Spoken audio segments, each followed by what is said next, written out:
break for a second talking about.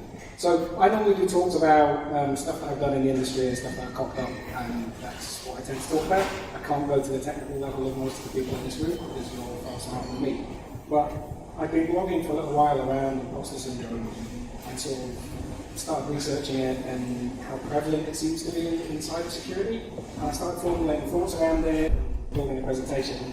And I've approached a few people to talk about it, and it's kind of growing legs, and it's something I really want to kind of talk about. So this is a bit different for me, but bear with me, it does relate to cybersecurity. Me, I'll get me on Twitter, we're going to be using some crap that I put on there. Some disclaimers, I like memes, full of memes. I don't really take myself too seriously, for those who know me personally. And I have imposter syndrome, which I will explain. So who am I? I started in InfoSec at the train line about 7-8 years ago, so I am not a veteran of InfoSec at all. There are so many more people in this room that have so much more experience than I do. Hence why I have imposter syndrome, because I feel like I'm bluffing some of the experience that I appear to have. So it started at the train line. I was asked to do PCI compliance. Not the most exciting journeys into InfoSec, but that was mine. I won't go into my 12 years before that, it was all very dull. So that was kind of my blessing in disguise into getting to InfoSec. Didn't really know anything about cybersecurity at the time. Learned a hell of a lot through that compliance piece for a couple of years. And then I moved on to Skyscanner. I look back at those 3 years as the most incredible 3 years of my career by a long way. I'm incredibly proud to have worked for that organisation. Started it from humble beginnings, built a team, learned such a huge amount for a culturally awesome company who I still talk about very, very, very highly. Learned a lot, failed a lot, and have stories to tell from those 3 years. So I guess if people hear about me, that might be part of where it comes from. I spent a fairly short time at Capital One's UK cyber leadership, which was there a bit longer. Hey, sometimes things don't quite work out. And now I work here at Photobooks. We have 5 brands. We own Moonpig, Hoffman, PostXXL, and now Greets in Amsterdam. So we do a hell of a lot of security work for those brands. Some of the other things that I'm a public speaker, I guess, because I do these things, not as much as I'd like. I run a Meetup, which Stu has mentioned, up in Scotland. I've been told is the second biggest tech meetup in Scotland, but hey, it's not really, it's a pissing contest. It is. I run an AWS security Slack forum. When I say I run it, I just started it, there's people on it. Somebody called me a regular LinkedIn brain farmer, and that's kind of stuff with me. So that's kind of my background, that's where I find myself. Interestingly, in the year before I joined Trainline, I took a year out to work fully in the music industry, which I've been doing since I was 17. So I used to make records and DJ and had a radio show. I don't put that in to try and make myself sound interesting. I put that in because I had imposter syndrome during that as well. I had imposter syndrome in my personal life, I had it in my professional life, and I had it during my music career. I used to make records and think that nobody would buy those records. Generally they didn't, but they used to be signed to labels, and it's interesting the parallels from those things that now exist in my cybersecurity career. So that's the reason for that slide. Also because I'm young, I look, wow, 21. What happened? Life and children happened. So, show of hands, 2 questions. Who's heard of imposter syndrome? Wow. Okay, good. So I've done this is my 3rd talk doing this. The first one, almost less than half the room had heard of imposter syndrome, which I find surprising a little bit, maybe because I've got it, I just assume that everybody has heard of it. Who thinks they have it? That's impressive as well, that's far more than I've had at some of the other talks. Okay, we're done.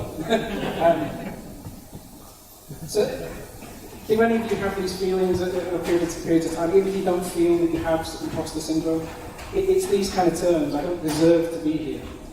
You sit in rooms sometimes with CTOs or very senior people and you think, wow, how am I existing alongside these people? This seems crazy. Somebody's going to come in at any point and tap me on the shoulder and ask me to leave because how did I get here? And then I'll explain how I've kind of learned to manage imposter syndrome, but I still get those kind of feelings regularly.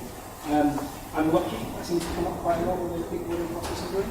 I don't deserve the success I've had because it's happened through luck. or I'm out of my depth, and that happens a lot. That doesn't just need to be imposter syndrome. I mean, here's the Wikipedia definition. You know, it's also known as fraud syndrome, imposter experience. It's a psychological pattern where people doubt their accomplishments. They have a persistent, internalized fear of being exposed as a fraud. That is the core. So there's 5 types, and when I was researching these, I found these really interesting. And I was trying to sort of think where I position myself amongst these things. And I think anybody in the room will draw parallels to some of these types, even if you don't feel that you have imposter syndrome. And I find them really interesting. So the first one is the perfectionist. This is when you've set your goals so high that the very nature of not hitting those goals means that you think you're a failure. Now that's your own character traits by trying to push yourself way too high. And I think a lot of us do that because we're smart, passionate, driven people. But you sort of perceive if you didn't get to that point, you failed, and therefore you're not worthy then of the success that you have. I don't think I fall into that bracket, but I think a lot of people probably do. The Superman, this is a really interesting one. I wonder how many people have done this during their career, where, especially in early stages of your careers, where your learning curve is so vast. In that you work crazy hours because you think you don't know enough. So I need to do a 14-hour day because I don't have the ability of the other people alongside me, therefore I'm an imposter. That goes away over time, I think, as your career progresses. But I find it really interesting. The genius, I'm certainly not one of those people who feel that because they have to work hard at something, that by its nature means they're an imposter. I wouldn't have imagined that that's too prevalent. People who think that they expect things to be easy, and the fact that they're not easy means that they fail. The individualist, I probably fall 50% into this bracket, that if you have to ask somebody to help you, you've somehow failed. I happily admit to kind of enjoy working on my own, and I feel like I solve problems, even though it might take me longer time to get there. I see that in a lot of people that I've managed or work alongside. It's a difficult one because there are times when you just need to reach out to colleagues, to bosses, to whoever to get things done. And sometimes the quickest answer is to go and ask somebody else. They know the answer. But it can manifest itself into those feelings of, I don't know what I'm doing. Here's the last one, the expert. Again, definitely not an expert. But this is probably the one that I fall into. I feel sometimes that I've tricked my way into the career that I have. And that at some point somebody will kind of come into a meeting room and tap me on the shoulder and say, yeah, thanks, shows me back. That's been fun. See you later. Again, it gets easier for me, but in my early infosec, I would say in my early days at Skyscanner, I certainly felt that people were expecting me to be an expert in things that I wasn't. So they're the 5. These are some of the things that I've researched that it's connected to. And this is interesting for me personally because I don't actually feel that I fit in any of them other than the bottom one. Now, it's been related to anxiety, depression, things sometimes around mental health.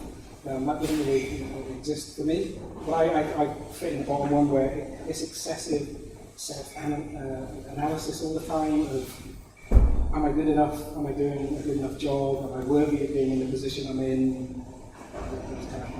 To checks. I've seen people liken it to kind of mental health issues, and I want to separate the two. I think they are two very different things, and I think they exist in very different spheres. Albeit, I think there are traits of both that are comparable. So why is it so prevalent in security? That's kind of the point of my talk. It's not just that imposter syndrome is a thing, and hey, I've got it, and what is me. Why do I think that it's so prevalent in security? Because I do seem to think that it's more prevalent in this part of industry than other ones I've seen or been a part of. This is why security is hard, right? It's just a really, really difficult discipline. I can't believe there'll be anybody in this room that doesn't agree with that. Some of the reasons why it's hard, I just started Googling application, let's Google images for applications or services or companies and these are just some of the things that I found. These are all the things that we're expected to know a little bit about, or a lot about. I use some of these on a daily basis, Jira, GitHub, Elasticsearch, Kubernetes, Docker, AWS, various things. These are vast technologies. These are really complex applications that I feel in security we're supposed to sit in rooms and tell people we know a lot about how all these things. Well, the reality is we don't, because that's just one, there's another, and Christ, look at it. I mean, some people are just, some of you in this room will be specialists in just one or two of these things, or sort of small facets of it. I've done roles recently where you're sort of expected to know a little bit about all of that. It's crazy, you know? That's just scratching the surface of some of the things that we use on a day-to-day basis. I've been doing a huge amount of work on Amazon over the last few years. My role even in here in Photobox has shifted recently, deliberately on my part, to be almost fully AWS. And I'm no expert at AWS. There are people in here that will be more expert. But this was a picture about a year ago, so it's not even a thing. But the amount of services in AWS. Now, how the hell are you supposed to know about all of those things? It's impossible. It's taken me 3 years to be okay at AWS.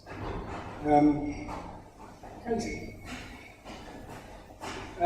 There was a night on LinkedIn during one of my brain farts that I thought, I'm going to list all of the things that I've been involved in over the last few years of security in the roles that I've been in. And I stopped at 50 because I got bored. And here's some of them. I just started listening to them. I had a manager at Skyscanner who rightly said, you don't know enough about cryptography. And it's a fair comment because I didn't. I went away and learned. But I thought, there are people who spend their entire university degrees learning cryptography. And I'm expected to know a shitload about it, and then all these other things that I've been involved in as well. And Christ, now I probably know a bit about hashing and encryption, but I'm not really kind of any of these kind of things.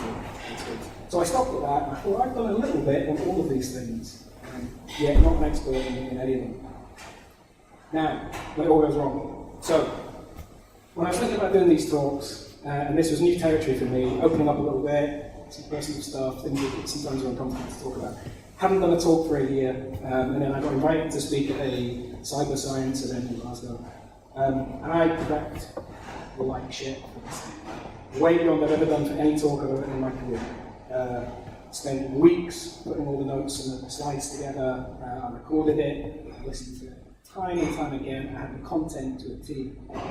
I rock up and I'm nervous because I was when they talk. First 5-6 minutes were going reasonably well. So here we go, back in the game, with public speaking. And then it turned out I'd sent the wrong slides. So I got about 10 slides in, and there were slides with all my notes on it. And I can normally riff, I can normally bullshit my way through certain scenarios, and it totally threw me off kilter. I mean, I just had to say to the room, there's about 50 people in that room, I just have to stop here. I have to go and get my laptop at the back of the room, get my slides. So that's me trying to plug that laptop in, like I did before, to a room of the most silent crowd I've ever been there. The irony is that there's the slide with where's the any key behind. And I laugh at this now, but at the time, Christ, you could hear a pin drop, and my palms were sweating. It was really, really uncomfortable. And now it's on fucking YouTube, right? So, as tonight is, I think. So please don't look. Well, I don't care, right? Don't look at it. It was a shit show, but it happens, and you learn from it, and whatever. So what can you do about it? And there are some mechanisms to try and help with imposter syndrome. They shouldn't come out all at once, but they did. So give up caring whether you're right or wrong. That takes time. That didn't happen to me early on in my career. It's happened later, where I don't really care if the answer is right or wrong. I just want to offer opinions. I want to be in a room with smart people trying to get things done. I don't take it personally if I make wrong decisions or if people challenge that, or we go with other ideas. That's what industry's all about. The other people in the room often don't know the answer either. Skyscanner was incredibly refreshing. This company is as well, where you sit in rooms with the most senior people that you've ever worked with, and they have no idea either. We all sit around tables and go, let's start whiteboarding it and let's go from there. That's really refreshing to see people at those levels of business who might not have imposter syndrome, but they don't know how to get to that answer yet either, and that's why you're there to help. The worst outcome is nowhere near as bad as you think it might be, and it might end up on YouTube, so maybe it could be a shit show. But hey, all right, is that the worst that's going to happen in my career? Maybe. So there's a video of me on YouTube having an absolute car crash of a presentation. Okay, let's have a giggle about it. Seniority is not a sign of somebody being better than you, just because somebody's got to a senior level. They just have different skills. They are not fundamentally better than anybody else. People are learning from you. They really are. In the meetings that you sit in, or the work that you do, or the universities you're at, or the friends you keep. Keep learning. Like every day is a school day for me. This week actually has been one of the best weeks of my career. I've learned such a huge amount. And it's awesome. Understand that you'll fail. Like we talk about failure all the time in internet companies, fail fast, fail forward, blah, blah, blah. But it happens almost every day. It happens in speaking conferences. I added these two recently. Remove luck from your accomplishments. Some people put that in their chat or their CVs or their covering letters. Just get rid of it. You haven't done things by luck. You've done them because you've worked hard and you deserve to be where you are. And try and embrace praise. Sometimes people find it very difficult when other people say, that's a good job, well done. High five. Now, I talk about the negative side. Is it actually a bad thing to have imposter syndrome? I don't think it's all negative. Now, Chrissy, some of the accomplishments Chrissy has achieved is just incredible, right? Now, this is me losing for the second year in a row at the Scottish Cyber Awards. And this guy here on the left is Bill Buchanan, has an OBE for services to cybersecurity and cryptography. He is a master of cryptography. And it's incredibly humbling and controlling any ego that might get in your head when you stand alongside some of these awesome people. This was Black Hat DEF CON that a few of us went to. I loved it. Like, first time out there, and just meeting all these people were just so smart. It was really humbling to be amongst those people. So going to these kind of events, being part of these kind of communities, really keeps you on the straight and narrow. Now, should it be a syndrome? Is syndrome the right word? I don't actually think it is, because syndrome has connotations. Its connotations are kind of medical, or you can take a pill to kind of get over it or make it easier. So I'm not sure that helps. I think there's connotations to the word that could be better. So I think there's discomfort in suggesting you're an imposter if you use the word syndrome. It's not great. So what else has helped me? 4 things I mentioned there: brain farting, putting some opinions out there, public speaking, those kind of things. Reading, it's not rocket science. That's one of the best books I've read in years. The Subtle Art of Not Giving a Fuck. And it's about trying to get to a point where you pick and choose the right things to get upset about. Not just in the working life, but in your personal life. I thoroughly recommend it. The audiobook is one of the funniest things I've heard in a long time. That's a great book by Bill Walsh about, he took the San Fran 49ers from the bottom of the NFL to the top within 2 years. His leadership is just incredible. And then people like Gene Kranz, took man to the moon. These are things that help me immensely in thinking, these people perceive themselves to be ordinary people, and yet they've done these incredible things in their lives. I think anybody's able to do it. So it's helped me. I'm going to leave you with this. This is my last kind of slide. What industry we work in, this is incredible to me.